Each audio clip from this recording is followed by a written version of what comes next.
COVID continues to be the main headline. People complain, why are you talking about it? Because it continues to dominate and it continues to knock out key players on key teams, such as one of the highest profile unvaccinated players in the NFL this season, Carson Wentz, Colts quarterback, positive today for COVID-19.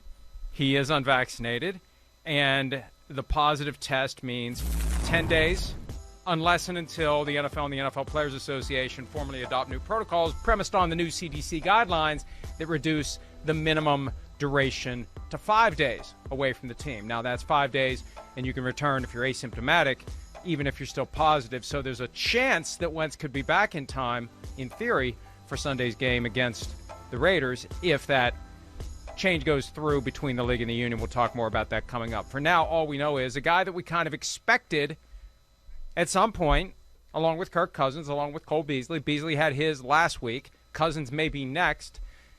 For now, it's Wentz, Shireen, who's positive. Sam Ehlinger, the rookie from Texas, will be the quarterback in the event that Wentz can't go.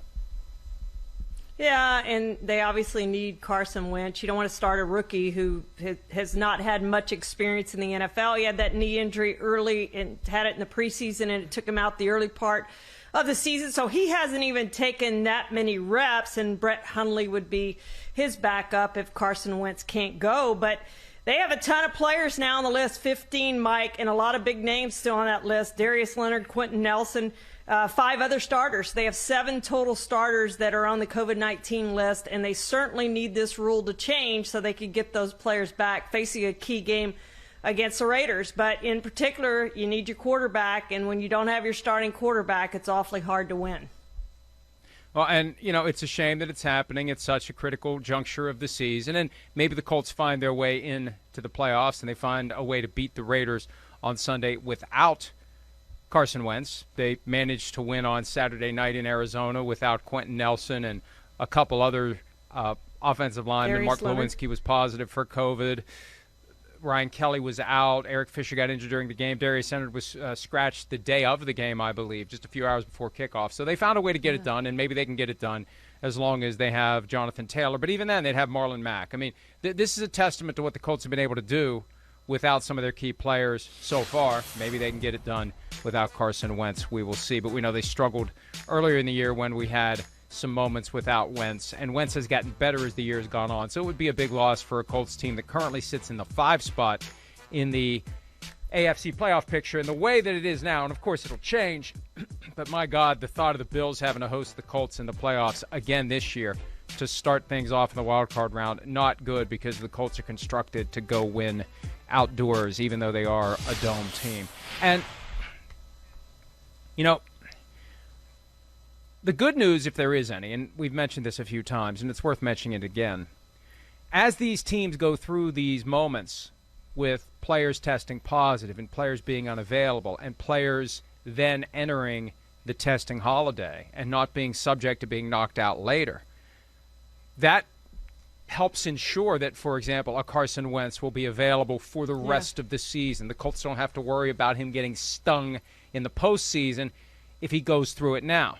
And for any other team with a key player who's gone through it over the past several weeks, you're not going to have to worry. Even all the way back to Aaron Rodgers. He doesn't get tested again on a daily basis until 2 days after the NFC Championship game because of the 90-day window that he got from his positive test in early November. So that is the good news. It's almost better to go ahead and get it over with now so you don't have to worry about it in the single elimination round. And for these teams that already have their playoff berths in hand, and the Colts obviously don't, but for some of these other teams, you know, if Tom Brady's ever going to get it, Shireen, and I'm not trying to jinx anybody by naming names, I'm just giving you a for instance. If he's ever going to get it, now's the time to get it.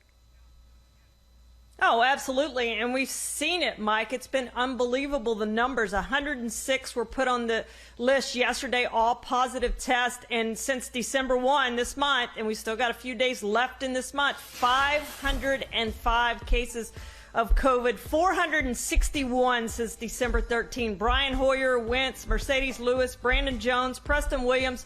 We've had a ton of other big names go on the list today.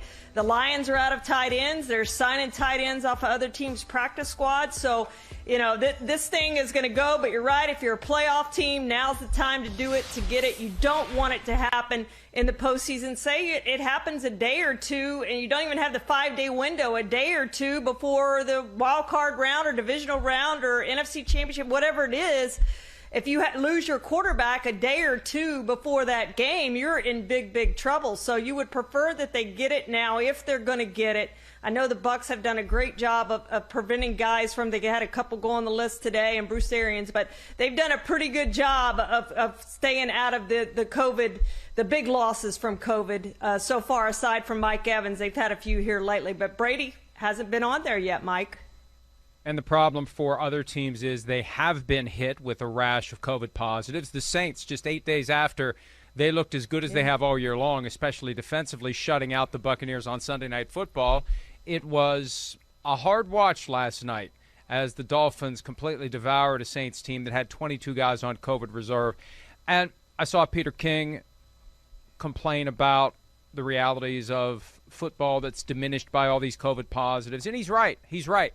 The NFL and the NFL Players Association have found a way to band together and get through this, but the games are suffering for it. We are getting some games that are undermined. The integrity of the game is undermined. The competitive integrity is affected by this. The Saints lost a game that they could have won, should have won, if they would have had all hands on deck, if they would have had Taysom Hill available, if they would have had Demario Davis available, if they wouldn't have had 22 total guys not available to them for that Monday night game. It was a laugher last night. And I really don't know what the solution would be. I've seen some people suggest, Shireen, that the game maybe should have been postponed a day or two. There's no guarantee that that would have helped. And also, if you postpone until Wednesday, you got both teams having to play on Sunday. What do? Do you bump that game a day?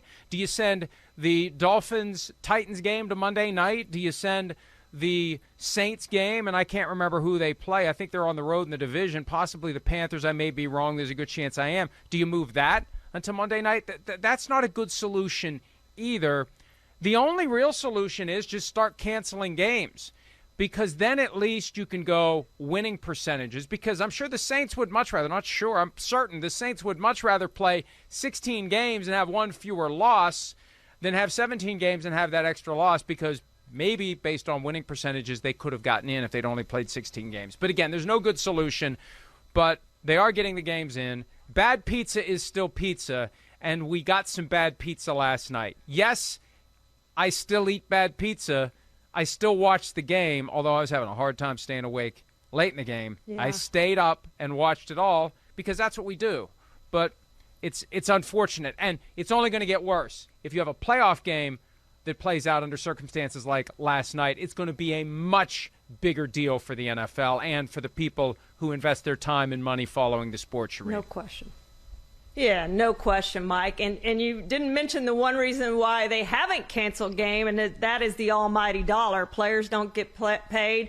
The NFL loses money. All of those things happen. So that's why they're playing these bad games. As you said, people devour the sport. Even if it's bad pizza, they're eating it, and it's pizza. And they're watching, and they're playing these games. They're going to get them in. They're intent on that. But the postseason has me a little bit worried, Mike. It really does. And I can't imagine what's going to happen if one of these teams loses a quarterback or loses 10 or 15 players. Say you lose your offensive line like the Colts did right before a playoff game. That does question the integrity of the game at that point, in my mind, if you have one team that just has these massive losses. We've seen in college football, right? We had now UCLA and North Carolina State canceled 5 hours before the game's supposed to be played tonight. I think they've had 7 games affected. 5 of them have been canceled. So we're seeing it in college football. We're seeing NFL trying hard to get these games in. They've done a good job of it, but this thing's only picking up, Mike. We're not seeing numbers decrease. I mean, 106 yesterday. This is out of control.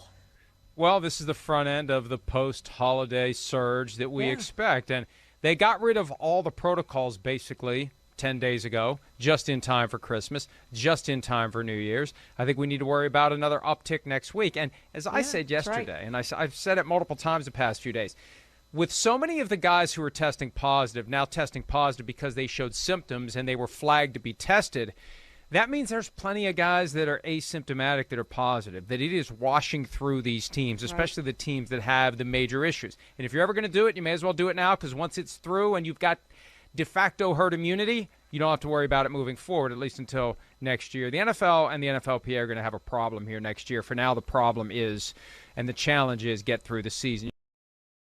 Hi, I'm Mike Tirico, and thanks for watching. Make sure to hit subscribe for the latest news and highlights from NBC Sports.